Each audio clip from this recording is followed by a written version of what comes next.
I'm Jonathan Legg, and I'm pushing north into a part of Italy dramatically different from where I've been.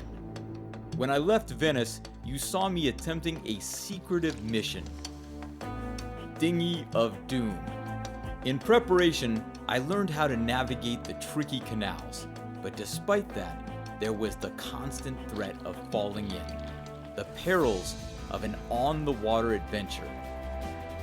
Now, as I enter a land of rough-cut peaks and lush valleys, I have an opportunity to go above the water, again with the threat of falling in. This time, gift-wrapped in lines and fabric. But that's a risk I'm eager to take. While I'm in northern Italy, there's something I gotta do. If I don't, it's gonna bother me forever. And nearby, at beautiful Lago di Garda, I have a chance to resolve it. I arrive in the picturesque waterside town of Malsasine, crowned with a fantastic medieval castle. This is the kind of place where you stroll narrow streets, eat gelato, and relax by sunny shores. But I have a slightly more exhilarating agenda. Exactly a year ago, I launched a paraglider from those mountains, flew it over this lake, and thousands of meters above it, I performed an extreme maneuver called a full stall, which has always terrified me.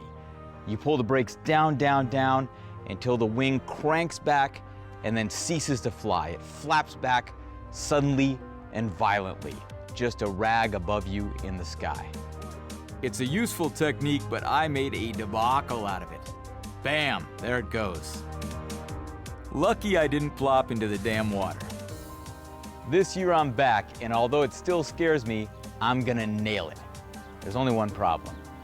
I don't have a paraglider with me, but I'll figure that out.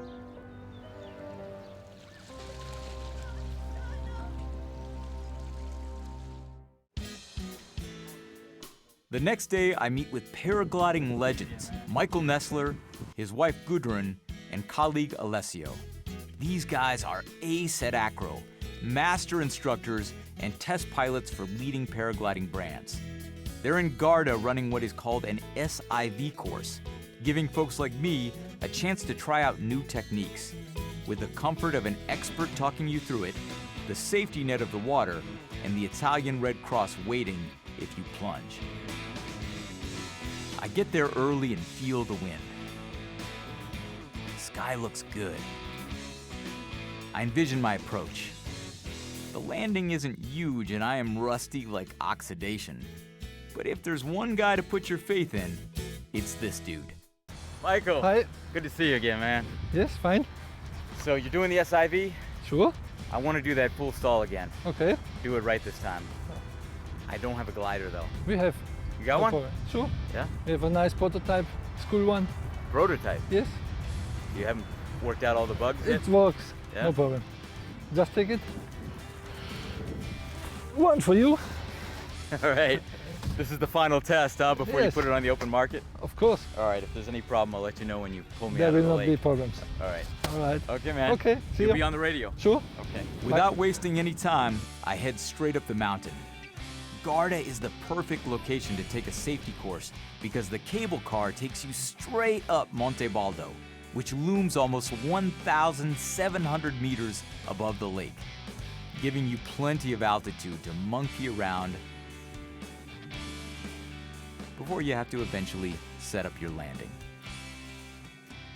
It looked spot on majestic down below, but as I walk towards launch, the weather quickly turns.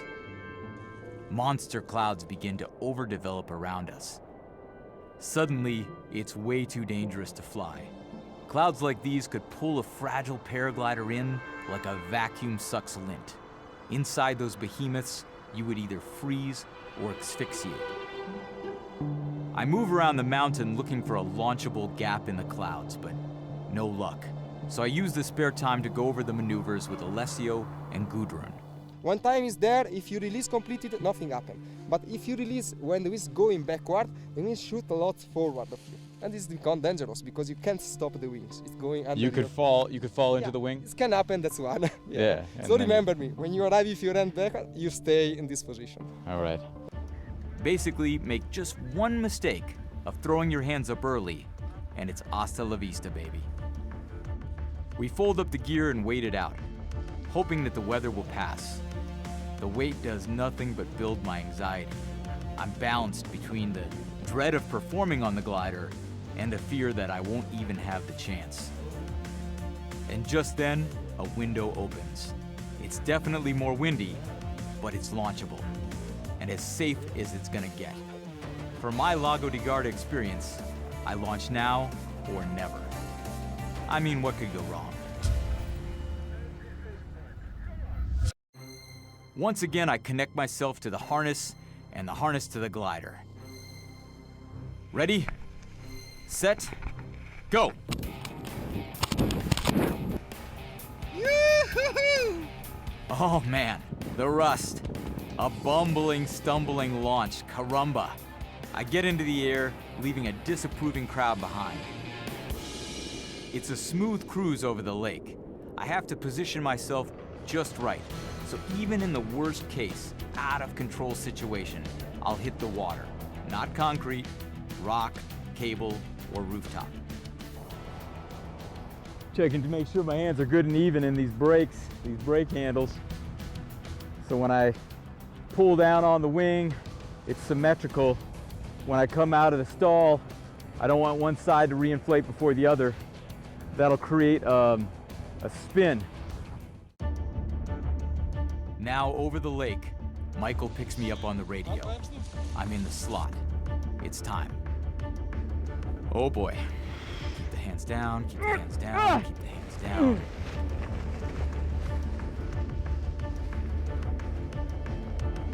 Mamma mia, what an experience. Whew. It's like having a chair kicked out from beneath you and then plunging into a canyon. The second one comes easier. Hold the brakes, wait till you see the glider appear, and then slowly open it up and hands all the way up. Pow! Now with the scary stuff behind me, it's time to have some fun. My favorite acro technique, the SAT. You maybe saw me spiral dive in California. It's also one of my favorite moves on a tandem. But now, I'm gonna take that spiral and push the wing just a little further into a negative motion. Watch the difference. Woo! Rock and roll is here to stay. Damn, that's fun. Look at all that altitude I scrubbed. Whoops. Michael calls me in. It's head for the landing now, or take a swim. For fear of overshooting, I zig and I zag on approach and I almost undershoot. Classic. But I'm back on terra firma and feeling like $1,000,000. Nothing like a good look into the face of death to make you realize how sweet it is to be alive. In comes my cameraman behind me. Everyone back safe. That was absolutely insane. But now that I've accomplished that, I've got a little loose time on my hands.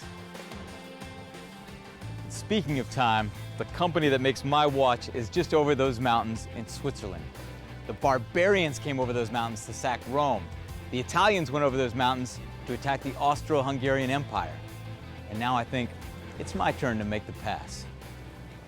Why not?